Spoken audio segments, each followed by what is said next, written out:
Hey there, friends and enemies. JoPa here again, and today I wanted to make a case for why I think Suicide Squad Kill the Justice League will be a banger game. Now, like a lot of other people, I've been very skeptical about this one, and it's had a lot of things going against it.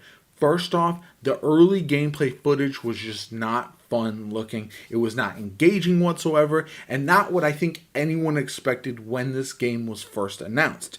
And to be fair, the more recent gameplay showcase that we saw looked significantly better. That was part of what won me over. They showed a lot of gameplay footage. They showed the heart and character of the Suicide Squad, and it definitely brought much better vibes, much more engaging type content, and you saw the overtop shenanigans that I would expect from a game of this nature. And that's what I really was looking forward to with this game. Would it be something that would grab my attention? And the more recent gameplay footage that we saw definitely did, for me at least. Now, I know it's not going to be for everybody, but that's fine. This is a game that needs to be fun first and foremost, but then there's other issues that remain. One is that multiplayer superhero games have not performed well recently. We have the Marvel's Avengers game, which really struggled to find an identity. We had Gotham Knights, a game that I feel like fell by the wayside much quicker than I would have expected from a Bat Family game. And I'll explain the lessons learned from by Suicide Squad from those games in a second. But the other major issue that the game is facing is live service fatigue. A lot of people are just over the live service aspect of video games, and that's fair. There's just too many of them out there. And a game like this, where you have some set characters, you don't know how they're going to implement that live service aspect. Are there going to be seasons, and is it going to be kind of a repetitive seasonal model that has held back Destiny 2 and other live service games in recent times? Are there going to be skins that are super expensive that you can purchase on their premium store that cannot be earned in game? And so it feels like there's no reason to grind, no things to chase, all that kind of good stuff. There's a lot of questions to be asked about Suicide Squad as a live service game, and that is fully understandable. But there are ways that this can work very, very well, and there are some advantages that Suicide Squad has over other multiplayer superhero games as well.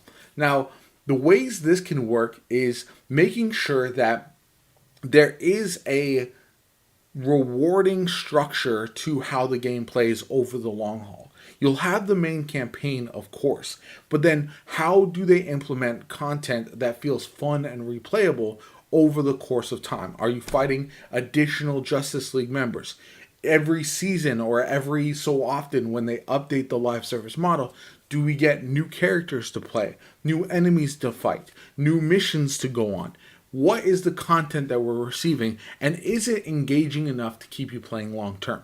That's going to be one of the major things. The game could be a ton of fun at first, and then the long-term success could struggle. I'm still not sold on how they're going to handle the long-term aspect of the live service nature, but I do think that they've learned the lesson from something like Marvel's Avengers, for example, which felt caught between a single-player game, which the campaign was. You couldn't play co-op at all in the main campaign of Marvel's Avengers, which was crazy to think about when the whole idea of the longevity of that game was based around an endgame grind model where you had different characters released over time and just a multiplayer feeling game that felt like Avengers team up, but you had to play solo for so long. It just did not make sense overall. Luckily, Suicide Squad has full matchmaking capabilities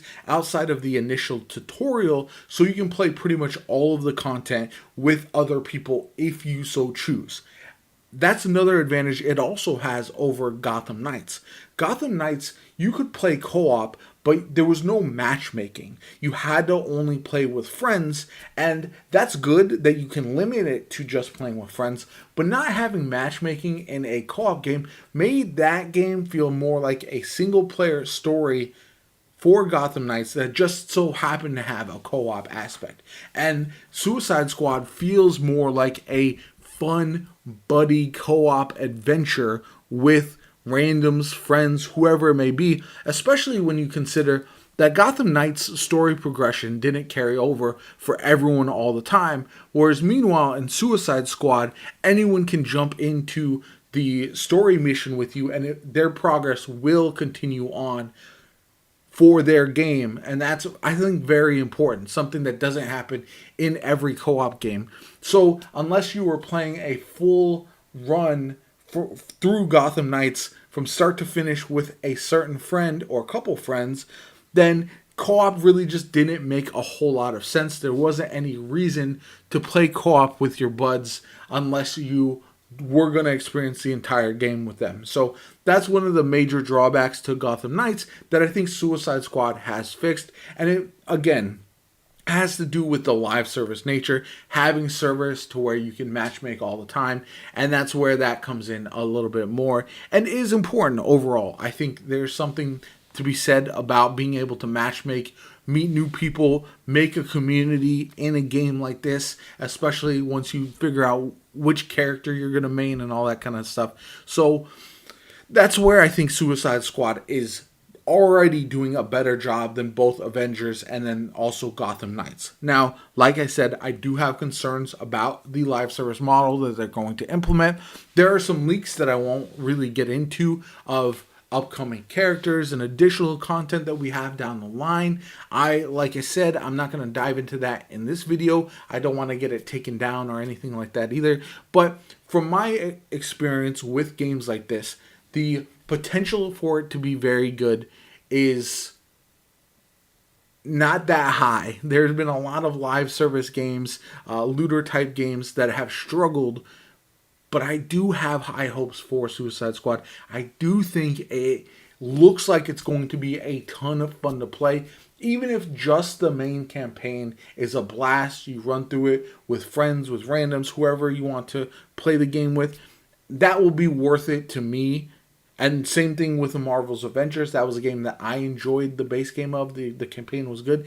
If this campaign lives up to the hype, and from what we've seen, seeing all the different Justice League characters, it looks like it's going to be a ton of fun. I think, at the very least, this game will earn enough goodwill to extend the live service long enough to see if they can really make it an effective formula. So I'd love to hear from you guys. Are you guys excited about Suicide Squad Kill the Justice League, or is it not a game that's really on your radar because of the live service aspect, because of the struggles of multiplayer superhero games in recent times, or any other number of reasons why you might be skeptical about this game? I hope in looking at the footage and checking this game out, you do give it a chance, or at least check it out on YouTube. I'll definitely have some more information about Suicide Squad going forward. I'll have gameplay, secrets, all that kind of good stuff, because this is the type of game that is definitely for me.